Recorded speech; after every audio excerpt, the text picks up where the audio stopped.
Alors, la prochaine vidéo, on va parler des gaz de protection.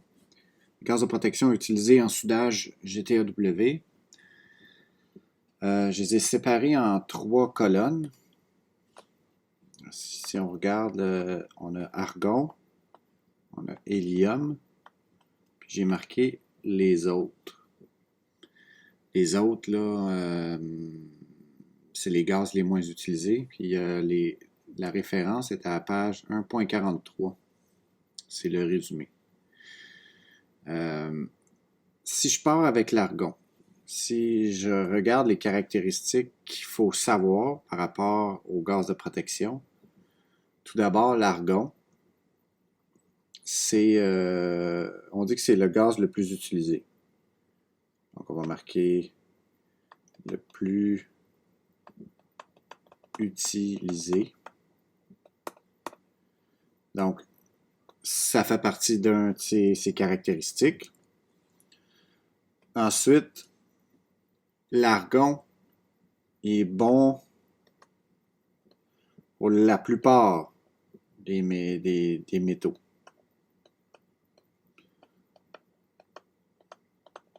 Okay. Pour la majorité des métaux qu'on va souder, on va pouvoir le souder avec l'argon. C'est ce que ça veut dire. Ensuite de ça, on va dire qu'il produit un arc stable.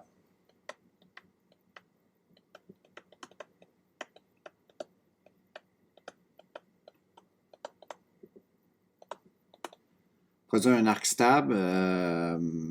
Donc, si par exemple, j'utilise un bas ampérage, puis j'ai besoin de faire quelque chose qui demande de la stabilité, puis est-ce que ça soit précis, je vais opter pour l'argon en premier lieu.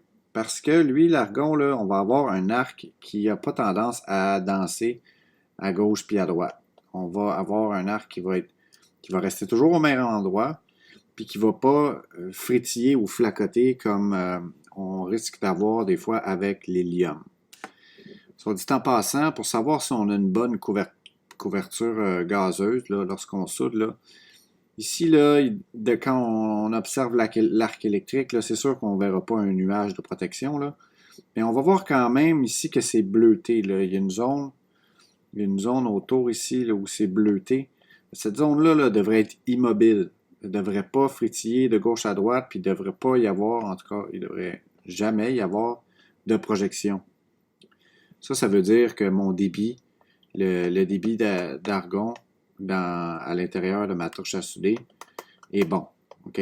Et surtout, qui n'est pas contaminé. Donc, ça devrait être bleu, verdâtre. Si je vois là que ça commence à être rouge ici, là, dans la section de l'arc électrique, là, c'est parce qu'on parle d'une contamination qui vient peut-être de l'intérieur de la torche. À ce moment-là, il faut vérifier l'étanchéité de la torche ou peut-être il y a peut-être une draft d'air là, qui rentre dans votre cabine. C'est important de vérifier ça pour être sûr qu'on a 100% d'argon ou 99,9% là, pour faire une bonne couverture gazeuse.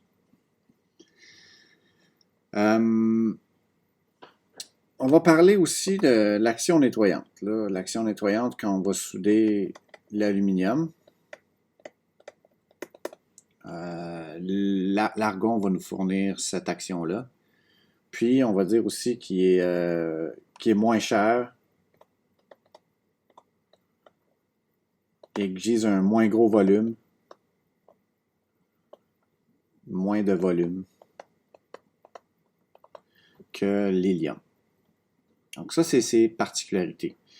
Mais en gros, là, ce qui est important, là, c'est ça ici. Là, si on essaie de vous poser une colle, là, vous allez postuler pour un emploi de soudeur, puis on vous dit, d'après toi, là, le titanium ZR1, quand on va souder ça sur une tête automatique, là, ça serait-tu mieux de prendre de l'azote ou je sais pas, moi, de l'hydrogène, là, ben, tu as le droit d'y faire un petit sourire en coin en voulant dire qu'est-ce que tu essaies de me compter là tu sais. Normalement, là, ces procédures-là, là, puis quand on va rentrer dans des détails comme ça, là, où on va choisir des gaz très spécifiques pour des applications très spécifiques, on va vous parler d'une procédure. Puis la procédure, là, normalement, c'est pas vous autres qui faites ça, là, c'est un ingénieur en métallurgie. Puis lui, il va tout simplement vous dire, suis la procédure. Mais sachez que ça existe, là. OK? C'est tout ce qu'on a besoin de savoir. Si on a besoin de vous, si on a besoin de vos capacités, de vos compétences en tant que soudeur, là, on va dire, est-ce que tu sais souder, oui ou non? Puis, voilà de l'argon, voilà de l'hélium. Les autres, là, on va vous fournir des procédures. Là, on ne vous laissera pas dans l'abstrait là, avec du gaz puis des métaux là, que vous n'avez jamais soudés de votre vie. Okay? Fait que, bref, vous allez avoir accès à une procédure. Okay? Cette procédure-là, là, vous la regardez puis vous la suivez. Ce n'est pas nous qui la faisons là, normalement. Donc, dans la majorité des cas, ça va se retrouver dans la colonne de l'argon. Et on a également la possibilité de souder avec l'hélium. Là, l'hélium, ses caractéristiques, c'est qu'il produit un arc plus chaud.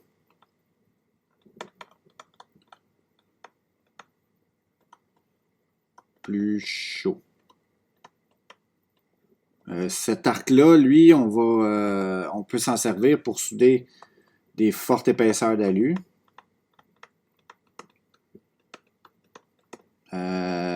En automatisé.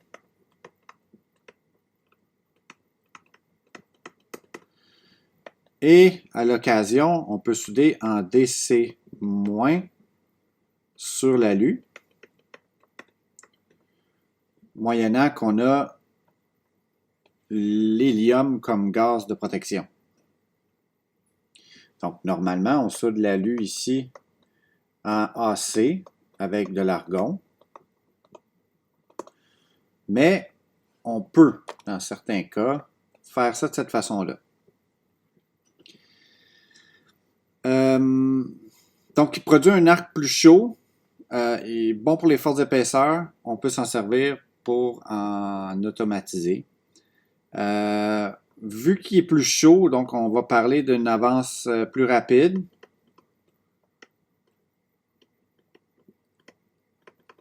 Puis on va dire aussi qu'il produit moins de déformation dû à tout ça. Là. Un arc plus chaud et une avance plus rapide. Si on peut souder notre pièce plus rapidement, à chaque fois qu'on peut faire ça plus rapidement, c'est un rapport de temps sur la quantité d'énergie qu'on va mettre dans notre pièce. Si on ne prend pas beaucoup de temps, ben, il va y avoir moins de déformation. Un ne va pas sans l'autre. Fait que si on soude rapidement, ben, on met moins de déformation. On met moins de temps l'arc allumé pour exécuter la soudure, puis ça donne toujours des meilleurs résultats. En bout de ligne, on a les autres. Les autres, on va avoir une procédure qui va nous dire comment, pourquoi on sert de tel gaz plutôt qu'un autre. Mais sachez que pour avoir eu de l'expérience dans le domaine de l'aéronautique, qui est pas un domaine qui est un domaine que je devrais dire qui est très réglementé là, et qui est très sophistiqué et avancé au niveau des technologies. Là.